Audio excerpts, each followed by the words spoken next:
बिस्मिल्लाहिर्रहमानिर्रहीम। नेमत कदे दे नाज़रीन जी आयां नूं ते अस्सलाम वालेकुम।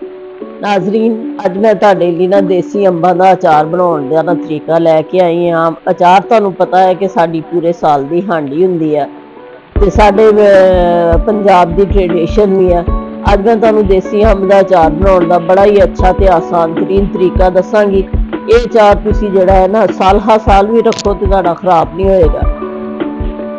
देसी अंबां दा अचार पाउण लई सानूं ना थोड़ा जिहा इंतजार करना पैंदा है। अंब ओह् लैणे चाहीदे आ जिन्हां दे विच ना जाली बझ जावे, थोड़े जे पक्कण दे करीब होण, क्योंकि ਇਹ ਜਿਹੜੇ ਅੰਬ ਨੇ ਨਾ ਇਹ ਜਦੋਂ ਪੱਕ ਜਾਂਦੇ ਨੇ ਥੋੜੇ ਜਿਹੇ ਜਾਲੀ ਇਹਨਾਂ ਦੀ ਵੱਧ ਜਾਂਦੀ ਆ ਤੇ ਫਿਰ ਇਹ ਅਚਾਰ ਜਿਹੜਾ ਨਾ ਸਾਰਾ ਸਾਲ ਖਰਾਬ ਨਹੀਂ ਹੁੰਦਾ ਹੈ। ਤੁਸੀਂ ਫਿਰ ਉਹਨੂੰ ਆਪਣੇ ਖਾਣਿਆਂ ਦੇ ਵਿੱਚ ਇਸਤੇਮਾਲ ਕਰੋ, ਚਾਵਲਾਂ ਨਾਲ ਇਸਤੇਮਾਲ ਕਰੋ ਤੁਸੀਂ ਬਹੁਤ ਅੱਛੇ ਤਰੀਕੇ ਨਾਲ। ਇਹ ਖੁਰਦਾ ਵੀ ਨਹੀਂਗਾ, ਘੁਲਦਾ ਵੀ ਨਹੀਂ ਤੇ ਬਹੁਤ ਅੱਛੇ ਅਚਾਰ ਰਹਿੰਦਾ ਆ।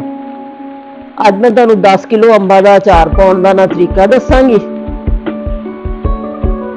ਮੈਂ ਦੇਸੀ ਅੰਬ ਲੈ ਲਏ ਨੇ ਤੇ 10 ਕਿਲੋ ਉਹਨਾਂ ਨੂੰ ਕਟਵਾ ਕੇ ਸਾਫ਼ ਕਰਕੇ ਧੋ ਲਿਆ ਆ। ਹੁਣ ਮੈਂ ਤੁਹਾਨੂੰ ਇੱਕ ਨਾ ਸੀਕ੍ਰੇਟ ਗੱਲ ਦੱਸਦੀ ਹਾਂ, ਜਿਹੜਾ ਅਚਾਰ ਜਿਹੜਾ ਨਾ ਸਾਰਾ ਸਾਲ ਜਿਹੜਾ ਨਾ ਉਹਦੀ ਸ਼ਕਲ ਖਰਾਬ ਨਾ ਹੋਵੇ ਤੇ ਉਹ ਗਲੇ ਨਾ ਜ਼ਿਆਦਾ।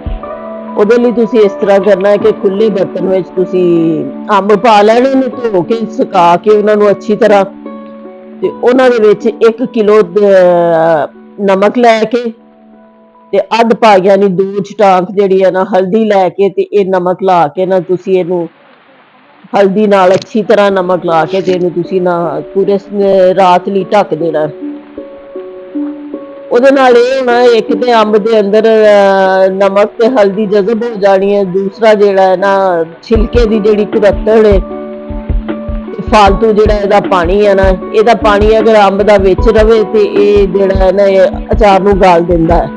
ਫਾਲਤੂ ਪਾਣੀ ਇਹਦਾ ਜਿਹੜਾ ਨਿਕਲ ਜਾਏਗਾ, ਛਿਲਕੇ ਦੀ ਕੁਰੱਤਣ ਅੱਛੀ ਤਰ੍ਹਾਂ ਨਿਕਲ ਜਾਏਗੀ ਤੇ ਸਾਡਾ ਅਚਾਰ ਜਿਹੜਾ ਹੈ ਨਾ ਸਾਲ ਬਹੁਤ ਜ਼ਿਆਦਾ ਖੁਸ਼ ਜ਼ਾਇਕਾ ਰਹੇਗਾ। ਨਮਕ ਤੇ ਹਲਦੀ ਤੁਸੀਂ ਲਾ ਕੇ ਅੱਛੀ ਤਰ੍ਹਾਂ ਜਿਹੜਾ ਹੈ ਨਾ ਇਹਨੂੰ ਮਿਕਸ ਕਰਨਾ। ਮਿਕਸ ਕਰਕੇ ਇੱਕ ਅੰਬ ਨੂੰ ਜਿਹੜੀ ਨਾ ਤੁਹਾਡਾ ਨਮਕ ਤੇ ਹਲਦੀ ਲੱਗ ਜਾਏ, ਇਹਨੂੰ ਫਿਰ ਤੁਸੀਂ ਢੱਕ ਕੇ ਤੇ ਪੂਰੀ ਰਾਤ ਲਈ ਰੱਖ ਦੇਣਾ ਆ। ਅੰਬਾਂ ਦਾ ਅਚਾਰ ਜਿਹੜਾ ਆ ਇਹ ਸਾਡੇ ਮਸ਼ਰਕੀ ਪੰਜਾਬ ਵਿੱਚ ਤੇ ਮਗਰਬੀ ਪੰਜਾਬ ਦੋਵਾਂ ਵਿੱਚ ਬਹੁਤ ਸ਼ੌਕ ਨਾਲ ਖਾਇਆ ਜਾਂਦਾ ਹੈ। ਹਿੰਦੂ ਮੁਸਲਿਮ ਹੋਵੇ, ਸਿੱਖ ਹੋਵੇ, ਸਾਰੀਆਂ ਕਮਿਊਨਿਟੀਜ਼ ਜਿਹੜੀਆਂ ਨਾ ਅੰਬਾਂ ਦਾ ਅਚਾਰ ਜਿਹੜਾ ਬਹੁਤ ਜ਼ਿਆਦਾ ਪਸੰਦ ਕਰਦੇ ਨੇ। ਤੇ ਨਾਲੇ ਜਿਹੜਾ ਨਾ ਔਰਤਾਂ ਦੇ ਸਵੱਤਰ ਨੂੰ ਜ਼ਾਹਰ ਕਰਦਾ ਵਾ। ਅਚਾਰ ਜਿਹੜਾ ਨਾ ਅੱਛਾ ਹੋਵੇ ਤੇ ਉਸ ਔਰਤ ਨੂੰ ਅਕਲਮੰਦ ਕੇ ਗਿਣਿਆ ਜਾਂਦਾ ਕਿ ਇਸ ਔਰਤ ਦਾ ਨਾ ਇਹ ਬਹੁਤ ਅਕਲਮੰਦ ਆ, ਇਹਦਾ ਅਚਾਰ ਬਹੁਤ ਅੱਛਾ ਹੁੰਦਾ ਵਾ। ਸਾਰਾ ਸਾਲ ਜਿਹੜਾ ਹੈ ਨਾ ਇਹਦੇ ਘਰੋਂ ਅਚਾਰ ਲੱਭ ਜਾਂਦਾ ਹੈ। ਮੈਂ ਬਹੁਤ ਆਸਾਨ ਤਰੀਕੇ ਨਾਲ ਤੁਹਾਨੂੰ ਅਚਾਰ ਬਣਾਉਣਾ ਸਿਖਾਵਾਂਗੀ ਤਾਂ ਕਿ ਜਿਹੜੀ ਹੈ ਨਾ ਸਾਡੀ ਯੰਗ ਜਨਰੇਸ਼ਨ ਜਿਹੜੀ ਹੈ ਨਾ ਅੱਛੇ ਤਰੀਕੇ ਨਾਲ ਅਚਾਰ ਬਣਾਉਣਾ ਸਿੱਖ ਜਾਏ। ਹੁਣ ਅਸੀਂ ਇਸ ਅਚਾਰ ਨੂੰ ਢੱਕ ਕੇ ਤੇ ਪੂਰਾ ਰਾਤ ਪੂਰੀ ਲਈ ਰੱਖ ਛੱਡਾਂਗੇ ਤਾਂ ਕਿ ਇਹਦਾ ਜਿਹੜਾ ਨਾ ਫਾਲਤੂ ਪਾਣੀ ਨਿਕਲ ਜਾਏ ਤੇ ਛਿਲਕੇ ਦੀ ਕੁਰੱਤਣ ਨਿਕਲ ਜਾਵੇ।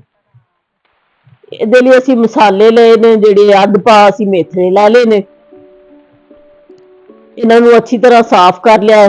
ਅੱਧ ਪਾ ਹੀ ਅਸੀਂ ਜਿਹੜੀ ਹੈ ਨਾ ਦੜਾ ਮਿਰਚ ਜਿਹੜੀ ਹੈ ਨਾ ਕੁੱਟੀ ਹੋਈ ਲਾਲ ਮਿਰਚ ਲੈ ਲਈ ਆ। ਅੱਧ ਪਾ ਸੌਂਫ ਲੈ ਲੈਣੀ ਆ। ਸੌਂਫ ਹਾਜ਼ਮ ਵੀ ਹੁੰਦੀ ਹੈ ਤੇ ਮਿਹਦੇ ਦੇ ਅਮਰਾਜ਼, ਪੇਟ ਦੇ ਅਮਰਾਜ਼ ਨੂੰ ਸਹੀ ਕਰਦੀ ਹੈ। ਅੱਧ ਪਾਈ ਅਸੀਂ ਹਲਦੀ ਲੈ ਲੈਣੀ ਹੈ। ਅੱਧ ਪਾ ਅਸੀਂ ਜਿਹੜੀ ਹੈ ਨਾ ਕਲਵੰਜੀ ਲੈ ਲੈਣੀ ਹੈ। ਤੁਹਾਨੂੰ ਪਤਾ ਹੈ ਕਿ ਨਬੀ ਪਾਕ ਨੇ ਫਰਮਾਇਆ ਕਿ ਇਸ ਕਾਲੇ ਦਾਣੇ ਦੇ ਵਿੱਚ ਨਾ ਜਿਹੜੀ ਹੈ ਨਾ ਮੌਤ ਤੋਂ ਇਲਾਵਾ ਹਰ ਬਿਮਾਰੀ ਦਾ ਇਲਾਜ ਆ। ਇਸ ਵਾਸਤੇ ਜਿਹੜੀਆਂ ਨਾ ਚੀਜ਼ਾਂ ਜਿਹੜੀਆਂ ਸਾਰਾ ਸਾਲ ਸਾਡੇ ਨੂੰ ਪੇਟ ਨੂੰ ਸਾਫ਼ ਰੱਖਦੀਆਂ ਨੇ, ਸਿਹਤ ਤੰਦਰੁਸਤੀ ਜਿਹੜੀ ਆ ਨਾ ਅਤਾ ਕਰਦੀਆਂ ਨੇ। ਇਸ ਵਾਸਤੇ ਇਹਨਾਂ ਚੀਜ਼ਾਂ ਦਾ ਨਾ ਬਣਾਉਣਾ ਤੇ ਆਉਣਾ ਜਿਹੜਾ ਨਾ ਸਾਨੂੰ ਬਹੁਤ ਜ਼ਿਆਦਾ ਜ਼ਰੂਰੀ ਆ। ਆ ਟਾਟਰੀ ਹੈ, ਟਾਟਰੀ ਜਿਹੜੀ ਹੈ ਨਾ ਇਹ ਤੁਸੀਂ ਇੱਕ ਛਟਾਂਕ ਲੈਣੀ ਹੈ। ਸਾਰੀਆਂ ਚੀਜ਼ਾਂ ਤੁਸੀਂ ਅੱਧ ਪਾ ਲੈਣੀਆਂ ਨੇ ਤੇ ਇੱਕ ਛਟਾਂਕ ਟਾਟਰੀ ਲੈਣੀ ਹੈ। ਹੁਣ ਮੈਂ ਤੁਹਾਨੂੰ ਦੱਸਦੀ ਹਾਂ ਕਿ ਜਿਹੜੀ ਹੈ ਨਾ ਨਮਕ ਤੇ ਤੇਲ ਜਿਹੜੇ ਅਚਾਰ ਨੂੰ ਸਾਰਾ ਸਾਲ ਜ਼ਿੰਦਾ ਰੱਖਦੇ ਨੇ। ਨਮਕ ਦੀ ਜਿਹੜੀ 10 ਕਿਲੋ ਅੰਬਾਂ ਵਿੱਚ ਰੇਸ਼ੋ ਆ ਨਾ, ਹਰ 2.5 ਕਿਲੋ ਲਈ ਤੁਸੀਂ 1 ਪਾਈਆ ਨਮਕ ਪਾਉਣਾ ਹੈ। ਯਾਨੀ 10 ਕਿਲੋ ਅੰਬਾਂ ਲਈ ਸਾਨੂੰ ਜਿਹੜਾ ਹੈ ਨਾ ਉਹ 2 ਕਿਲੋ ਨਮਕ ਚਾਹੀਦਾ ਹੈ। 2.5 ਕਿਲੋ ਨਮਕ ਚਾਹੀਦਾ ਹੋਏਗਾ। ਇੱਕ ਕਿਲੋ ਨਮਕ ਜਿਹੜਾ ਹੈ ਨਾ ਅਸੀਂ ਉਹ ਅਚਾਰ ਨੂੰ ਪਹਿਲਾਂ ਲਾ ਕੇ ਰੱਖਿਆ ਸੀ, ਤੇ ਆਹ 2 ਕਿਲੋ ਨਮਕ ਜਿਹੜਾ ਹੈ ਨਾ ਇਹ ਮੈਂ ਹੁਣ ਪਾਇਆ, ਕਿਉਂਕਿ ਇੱਕ ਥੋੜਾ ਜਿਹਾ ਵੱਧ ਇਸ ਵਾਸਤੇ ਪਾਇਆ ਹੈ ਕਿ ਉਹ ਪਾਣੀ ਦੇ ਵਿੱਚ ਨਿਕਲ ਜਾਣਾ, ਜਿਹੜਾ ਅੰਬਾਂ ਦੇ ਅਚਾਰ ਦਾ ਜਿਹੜਾ ਪਾਣੀ ਹੈ ਉਹਦੇ ਵਿੱਚ ਉਹ ਕਾਫੀ ਸਾਰਾ ਨਮਕ ਨਿਕਲ ਜਾਣਾ ਹੈ। ਇਸ ਵਾਸਤੇ ਇਹਦੇ ਵਿੱਚ ਨਾ ਮੈਂ 2 ਕਿਲੋ ਨਮਕ ਪਾਇਆ। ਆਪਣੀਆਂ ਜਿਹੜੀਆਂ तमाम ਚੀਜ਼ਾਂ ਲਈਆਂ ਸੀ, ਮਸਾਲੇ ਲਏ ਸੀ, ਉਹਨਾਂ ਨੂੰ ਮਿਕਸ ਕਰ ਲੈਣਾ। ਇਹਨਾਂ तमाम ਮਸਾਲਿਆਂ ਨੂੰ ਅੱਛੀ ਤਰ੍ਹਾਂ ਅਸੀਂ ਨਮਕ ਦੇ ਵਿੱਚ ਮਿਕਸ ਕਰ ਲੈਣਾ। ਟਾਟਰੀ ਜਿਹੜੀ ਹੈ ਨਾ ਇੱਕ ਤੇ ਥੋੜੀ ਜਿਹੀ ਖਟਾਸ ਪੈਦਾ ਕਰਦੀ ਹੈ, ਇੱਕ ਜਿਹੜੀ ਹੈ ਫਫੂੰਦੀ ਤੇ ਉੱਲੀ ਲੱਗਣ ਤੋਂ ਨਾ ਅਚਾਰ ਨੂੰ ਬਚਾਉਂਦੀ ਆ, ਸਾਰਾ ਸਾਲ ਫਿਰ ਖਰਾਬ ਨਹੀਂ ਹੁੰਦਾ।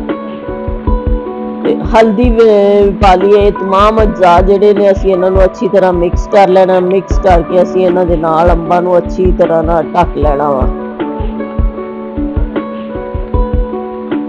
ਇਹਨਾਂ ਮਸਾਲਿਆਂ ਦੇ ਵਿੱਚ ਅਸੀਂ ਇੱਕ ਛਟਾਨ ਗਰਮ ਮਸਾਲਾ ਮੈਂ ਪਾਇਆ ਤੇ ਇੱਕ ਛਟਾਨ ਸੁੱਕਾ ਧਨੀਆ ਪਾਇਆ।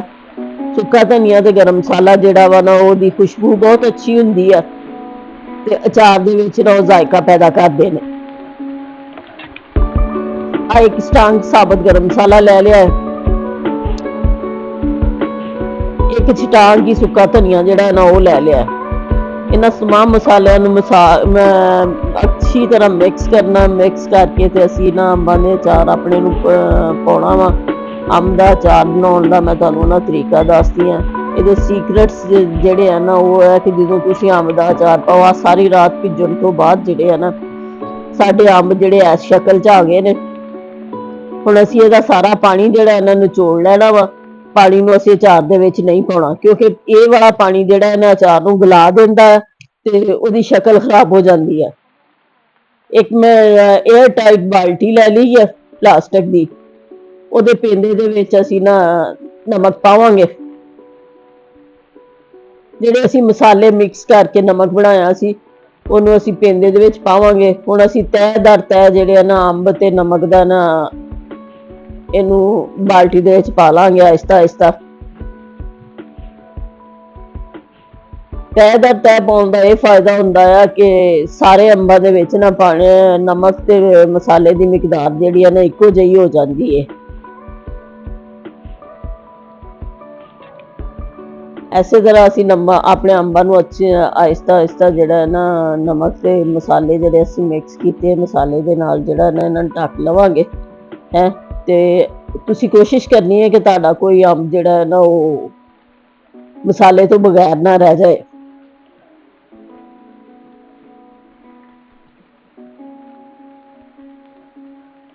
에ਅਰ ਟਾਈਟ ਬਰਤਨ ਦੇ ਵਿੱਚ ਰੱਖਣ ਦਾ ਮਤਲਬ ਇਹ ਹੁੰਦਾ ਹੈ ਕਿ ਜਿੰਨੀ ਦੇਰ ਤੱਕ 에ਅਰ ਨਹੀਂ ਪਾਸ ਹੁੰਦੀ, ਜਿਹੜੀ ਹਵਾ ਫਾਲਤੂ ਨਹੀਂ ਉਹਦੇ ਵਿੱਚ ਜਾਂਦੀ ਤੇ ਉਹ ਜਰਾਸੀਮ ਨਹੀਂ ਅੰਦਰ ਜਾਂਦੇ ਤੇ ਅਚਾਰ ਜਿਹੜਾ ਨਾ ਖਰਾਬ ਨਹੀਂ ਹੁੰਦਾ। ਇਸ ਤਰ੍ਹਾਂ ਅਸੀਂ ਸਾਰੇ ਅੰਬਾਂ ਨੂੰ ਨਾ ਆਹਿਸਤਾ ਆਹਿਸਤਾ ਥੋੜੀ ਤਹਿ ਦਰ ਤਹਿ ਵਿੱਚ ਪਾਵਾਂਗੇ। ਤੇ ਯਕੀਨ ਕਰੋ ਕਿ ਅਗਰ ਤੁਸੀਂ ਇਸ ਅਚਾਰ ਨੂੰ ਸੰਭਾਲ ਕੇ ਰੱਖੋ, ਜਰਾਸੀਮ ਤੋਂ ਬਚਾਓ, ਹਵਾ ਤੋਂ ਬਚਾਓ, ਤੇ ਇਹ ਅਚਾਰ ਤੁਹਾਡਾ 2 ਸਾਲ ਤੱਕ ਵੀ ਚੱਲ ਸਕਦਾ ਹੈ। ਅੰਬ ਅਸੀਂ ਹੁਣ ਵਿੱਚ ਪਾ ਲਏ ਨੇ। ਇਹਦਾ ਮਸਾਲਾ ਜਿਹੜਾ ਹੈ ਨਾ ਇਹਨੂੰ ਅਸੀਂ ਅੱਛੀ ਤਰ੍ਹਾਂ ਕਵਰ ਕਰ ਲਵਾਂਗੇ। ਕਵਰ ਕਰਕੇ ਅਸੀਂ ਇਹਦੇ ਵਿੱਚ ਸਰੋਂ ਦਾ ਤੇਲ ਪਾਵਾਂਗੇ। ਤੇਲ ਤੇ ਨਮਕ ਅਸਲ 'ਚ ਨਾ ਅਚਾਰ ਦੀ ਜਾਨ ਹੁੰਦੇ ਨੇ। ਨਮਕ ਤੇ ਤੇਲ ਦੀ ਰੇਸ਼ੋ ਪੂਰੀ ਹੋਏ ਤੇ ਤੁਹਾਡਾ ਅਚਾਰ ਪੂਰਾ ਸਾਲ ਖਰਾਬ ਨਹੀਂ ਹੁੰਦਾ। ਨਾਜ਼ਰੀਨ, ਤੁਸੀਂ ਨਾ ਕਮੈਂਟ ਜ਼ਰੂਰ ਕਰਿਆ ਕਰੋ ਮੇਰੀ ਵੀਡੀਓਜ਼ ਤੇ।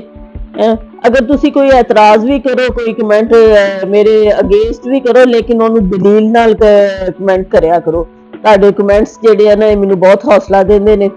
ਅਚਾਰ ਨੂੰ ਅਸੀਂ ਨਮਕ ਪਾਉਣ ਤੋਂ ਬਾਅਦ ਜਿਹੜਾ ਨਾ ਕੋਈ 5-7 ਘੰਟੇ ਇਸੇ ਤਰ੍ਹਾਂ ਨਾ ਢੱਕ ਦੇਵਾਂਗੇ ਤਾਂ ਕਿ ਮਸਾਲਾ ਜਿਹੜਾ ਨਾ ਉਹਦੇ ਵਿੱਚ ਅੱਛੀ ਤਰ੍ਹਾਂ ਮਿਕਸ ਹੋ ਜਾਏ। ਆਹ ਉਹ ਪਾਣੀ ਹੈ ਜਿਹੜਾ ਸਾਡਾ ਅੰਬਾਂ ਚੋਂ ਨਿਕਲਿਆ ਆ, ਅਸੀਂ ਇਹਨੂੰ ਨਾ ਜ਼ਾਇਆ ਕਰ ਦੇਵਾਂਗੇ। ਇਹਨੂੰ ਅਸੀਂ ਅਚਾਰ ਵਿੱਚ ਨਹੀਂ ਪਾਉਣਾ, ਕਿਉਂਕਿ ਇਸ ਪਾਣੀ ਨਾਲ ਅਚਾਰ ਬਹੁਤ ਜ਼ਿਆਦਾ ਗਲ ਜਾਂਦਾ ਹੈ ਤੇ ਉਹਦੀ ਸ਼ਕਲ ਖਰਾਬ ਹੋ ਜਾਂਦੀ ਹੈ। 8 ਤੋਂ 10 ਘੰਟੇ ਬਾਅਦ ਜਿਹੜਾ ਹੈ ਨਾ ਮੈਂ ਜਦੋਂ ਸਾਡਾ ਮਸਾਲਾ ਅੱਛੀ ਤਰ੍ਹਾਂ ਅੰਬਾਂ ਦੇ ਵਿੱਚ ਰਚ ਗਿਆ ਹੈ, ਇਹਦੇ ਵਿੱਚ ਮੈਂ ਤੇਲ ਪਾਵਾਂਗੀ। ਤੇਲ ਜਿਹੜਾ ਹੈ ਨਾ ਉਹਦੀ ਰੇਸ਼ੋ ਤੁਸੀਂ ਇਹ ਰੱਖਣੀ ਆ ਕਿ ਤੁਸੀਂ ਇਹਨੂੰ ਨਾ ਉੱਤੋਂ ਤਰਾ ਦੇਣਾ ਵਾ ਅਚਾਰ ਦੇ ਉੱਤੋਂ ਨਾ, ਜਿਹੜਾ ਨਾ ਅਚਾਰ ਵਿੱਚ ਬਿਲਕੁਲ ਡੁੱਬ ਜਾਏ, ਤਾਂ ਕਿ ਕਿਸੇ ਪਾਸਿਓਂ ਅਚਾਰ ਨੰਗਾ ਨਾ ਰਹਿ ਜਾਏ, ਕਿਉਂਕਿ ਅਚਾਰ ਅਗਰ ਨੰਗਾ ਰਵੇ ਤੇ ਫਿਰ ਉਹਨੂੰ ਉੱਲੀ ਲੱਗਣ ਦਾ ਨਾ ਖਦਸ਼ਾ ਹੁੰਦਾ ਆ। ਨਾਜ਼ਰੀਨ, ਤੁਸੀਂ ਆਪਣੇ ਇਸ ਅੰਬਾਂ ਦੇ ਅਚਾਰ ਤੋਂ ਇੰਜੋਏ ਕਰੋ, ਮੈਨੂੰ ਆਪਣੀਆਂ ਦੁਆਵਾਂ ਵਿੱਚ ਯਾਦ ਰੱਖੋ ਤੇ ਮੇਰੇ ਦੀ ਸਿਹਤ ਤੰਦਰੁਸਤੀ ਦੀ ਦੁਆ ਮੰਗੋ, ਤਾਂ ਕਿ ਮੈਂ ਤੁਹਾਡੇ ਲਈ ਇਹੋ ਜਿਹੀਆਂ ਨਾ ਅੱਛੀਆਂ ਰੈਸਿਪੀਜ਼ ਲੈ ਕੇ ਆਉਂਦੀ ਰਵਾਂ। ਅਚਾਰ ਸਾਡਾ ਹੁਣ ਬਿਲਕੁਲ ਤਿਆਰ ਹੋ ਗਿਆ ਹੈ। ਤਕਰੀਬਨ 1 ਹਫ਼ਤੇ ਦੇ ਵਿੱਚ ਤੁਹਾਡਾ ਜਿਹੜਾ ਨਾ ਅਚਾਰ ਬਿਲਕੁਲ ਖਾਣ ਦੇ ਕਾਬਿਲ ਹੋ ਜਾਏਗਾ। ਤਿਆਰ ਹੋਣ ਤੋਂ ਬਾਅਦ ਸਾਡਾ ਅਚਾਰ ਨੇ ਆ ਸ਼ਕਲ ਅਖਤਿਆਰ ਕੀਤੀ ਹੈ। ਵੇਖੋ ਕਿੰਨਾ ਖੂਬਸੂਰਤ ਤੇ ਖਿਲਿਆ ਅਚਾਰ ਹੈ। ਇਹਨੂੰ ਤੁਸੀਂ ਨਾਨ, ਪੂੜੀਆਂ, ਪਰਾਠਿਆਂ ਨਾਲ ਖਾਓ ਜਾਂ ਚਾਵਲਾਂ ਨਾਲ ਖਾਓ ਜਾਂ ਰੋਟੀ ਨਾਲ ਖਾਓ, ਇਹ ਤੁਹਾਡੀ ਆਪਣੀ ਮਰਜ਼ੀ ਹੈ। ਇਹ ਤੁਹਾਡਾ, ਮੇਰੀ ਇਹ ਗਾਰੰਟੀ ਹੈ ਕਿ ਅਗਰ ਤੁਸੀਂ ਮੇਰੇ ਤਰੀਕੇ